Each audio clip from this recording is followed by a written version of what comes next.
નમસ્કાર, હું રાજ. આપ જોઈ રહ્યા છો સ્પાર્ક ટુડે ન્યૂઝ. જૂનાગઢ જિલ્લામાં આજે જિલ્લા કલેક્ટર યોગેશ ચૌધરીના અધ્યક્ષસ્થાને જિલ્લા સંકલન અને ફરિયાદ સમિતિની મહત્વપૂર્ણ બેઠક યોજાઈ હતી. જિલ્લા પંચાયત પ્રમુખ અને ધારાસભ્યોની ઉપસ્થિતિમાં યોજાયેલી આ બેઠકમાં પ્રજાના વિવિધ પ્રશ્નો પર વિસ્તૃત ચર્ચા કરવામાં આવી હતી.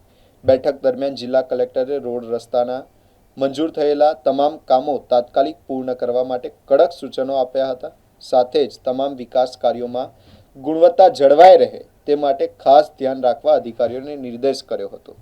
જન આરોગ્યને ધ્યાનમાં રાખીને ઘી, દૂધ સહિતના ખાદ્ય પદાર્થોમાં વધુ સેમ્પલ લેવા પણ આદેશ આપવામાં આવ્યા હતા. તેમજ ભેળસેળ કરનાર તત્વો સામે પોલીસ ફરિયાદ સહિત કડક કાર્યવાહી અને દાખલારૂપ કાર્યવાહી કરવા સૂચના આપી હતી.